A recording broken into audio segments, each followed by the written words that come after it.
తులారాశి వారికి గురువు అనుగ్రహం బ్రహ్మాండంగా ఉంది. గురువు యొక్క వీక్షణ తులారాశి పైన ఉంది కావడం చేత వీళ్ళు అనుకున్న పనులను సాధిస్తారు.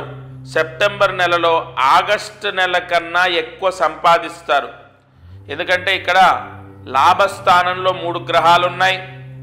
వ్యయంలో కుజుడున్నప్పటికీ లాభస్థానంలో 3 గ్రహాలు ఉండడం అది విశేష ధనలాభాన్ని ప్రసాదిస్తుంది. దశమంలో శుక్రుడు ఉండడం అది కూడా యోగాన్నే ప్రసాదిస్తుంది. అలాగే ఈ పంచమ రాహు, షష్టమ శని ఎక్కడ చూసుకున్నా పెద్దగా గ్రహదోషం లేదు. ఒక కుజుడు వ్యయంలో ఉండడం, ఇక్కడ ధనాధిపతి సప్తమాధిపతి కుజుడు వ్యయంలో ఉన్నాడు కావడం చేత వచ్చిన డబ్బు ఖర్చు అవ్వడం, చేతిలో డబ్బు నిలబడకపోవడం, ఏదో రూపేణ డబ్బు ఖర్చు అయ్యే అవకాశం ఉంటుంది.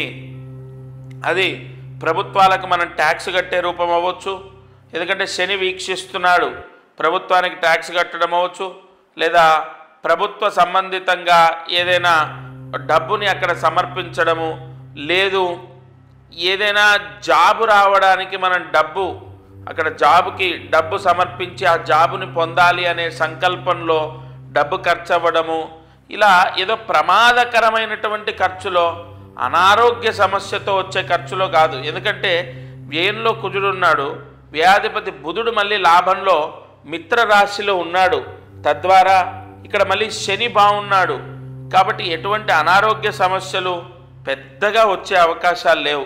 చిన్న చిన్న అనారోగ్య సమస్యలు అవి ఎవరికైనా వస్తాయి కావడం చేత ఇక్కడ అధికమైనటువంటి ఖర్చు ఉన్నప్పటికీ లాభము ఎక్కువగా వస్తుంది. 3 గ్రహాలు లాభస్థానంలో ఉండడము, భాగ్యంలో గురువు ఉండడము, అలాగే దశమంలో శుక్ర సంచారము అత్యంత లాభాన్ని పొందుతారు. ఆగస్టు నెల కన్నా సెప్టెంబర్ నెల అయితే బాగుంటుంది. వ్యాపారం చేసే వాళ్ళకు బాగుంటుంది. ఉద్యోగంలో మార్పు, లేదా జీతం పెరగడం, లేదా ప్రమోషన్ రావడం, లేదు ఉద్యోగం రావటం కూడా ఒక లాభమే కదా. ఉద్యోగం రావటం, వీసా ప్రాబ్లమ్స్ ఉంటే తొలగిపోవడం, తులారాశి వారికి అన్నీ బాగున్నాయి. చదువుకునే వాళ్లకు బాగానే ఉంటుంది. ఇక వ్యక్తిగత జాతకంలో ఏదైనా దోషాలు ఉంటే తప్ప తులారాశికి ఈ సెప్టెంబర్ నెల బ్రహ్మాండంగా ఉంటుంది. ఒకటి కుజుడు అంటే కుజగ్రహం ఇక్కడ వ్యయంలో ఉండడం, తులారాశికి తులారాశికి ఈ సప్తమాధిపతి ద్వితీయాధిపతి అయినటువంటి కుజుడు వ్యయంలో ఉండడం కొంత దోషాన్ని ఇస్తుంది. అదొక్కటే, మిగతాదన్నీ బాగున్నాయి. అయితే ఖచ్చితంగా ప్రతిరోజు ఆంజనేయ స్వామి అష్టోత్తరాన్ని చదువుకోవాలి, లేదా వినండి. మంగళవారం రోజు తలస్నానం చేసి ఏదైనా ఒక శివాలయానికి వెళ్ళాలి, అంటే ఈశ్వర దర్శనం చేయాలి. ఈ నెలలో ఏదైనా ఒక మంగళవారం రోజు తలస్నానం చేసి ఈశ్వర దర్శనం చేసిన, ప్రతిరోజు ఆంజనేయ స్వామి అష్టోత్తరాన్ని విన్న తులారాశి వారికి బ్రహ్మాండమైన శుభ ఫలితాలు లభిస్తాయి.